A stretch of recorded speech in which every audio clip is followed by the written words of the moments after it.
అంటే టికెట్ ఇవ్వనన్నారనే ఉద్దేశంతోనే మీరు పార్టీ మారారనేది ప్రధానమైన ఆరోపణ. సో ఈ 3 years నేను ఎంత కష్టపడ్డానన్న విషయం అందరికీ తెలుసు. నాగమల్లేశ్వరి లాబింగ్ గట్టిగా చేసింది, అందుకే ఈ పదవులు రాష్ట్ర స్థాయిలో పదవులు వచ్చాయని కొంతమంది వాదన. ఏం చెప్పారు? ఎలక్షన్ లో పోటీ చేసే క్యాండిడేట్ లాగే జాయిన్ అంటే వైసీపీ గవర్నమెంట్ లో మీరు సోషల్ మీడియా అరెస్ట్ చేయలేదు మేడం. రక్తంతో జగన్ కి అభిషేకాలు చేయడం, శాంతి భద్రతలు విఘాతం కలిగించడం అని హోమ్ మినిస్టర్ గారు అంటున్నారు. బర్త్డే కోసం కేక్ కట్ చేస్తారు, దీనికోసం కేసు పెడతారు. వీళ్ళకి థర్డ్ డిగ్రీ ఇస్తారు. సీట్ ఇచ్చే అవకాశం ఉంది, అనితకి వ్యతిరేకంగా నిలబెట్టే ప్రయత్నం జరుగుతుంది అనేది వస్తుంది. ఏం చెప్తారు?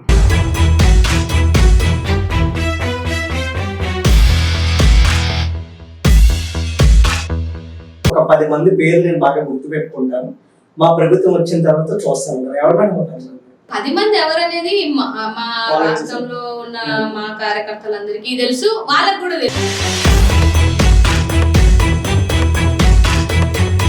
వైసీపీ హయాంలో ఎన్నో ఐటీ కంపెనీలు వైజాగ్ నుంచి ఎందుకు వెళ్ళిపోయాయి? కానీ కాపీలు కొట్టి పేర్లు పెట్టుకున్నట్టు ఈజీ కాదు, వాటిని నడిపించడం. 2019లో 151 సీట్లు వచ్చిన వైసీపీ 2024 వచ్చేసరికి కేవలం 11 సీట్లకి పరిమితమైంది. ఎందుకు మేడం నవరత్నాన్ని ప్రజలు యాక్సెప్ట్ చేయలేదా? మీరు వాళ్ళకి ఇస్తానన్న బెనిఫిట్లు ఇప్పుడు ఒక్కటి కూడా ఇవ్వలేదండి.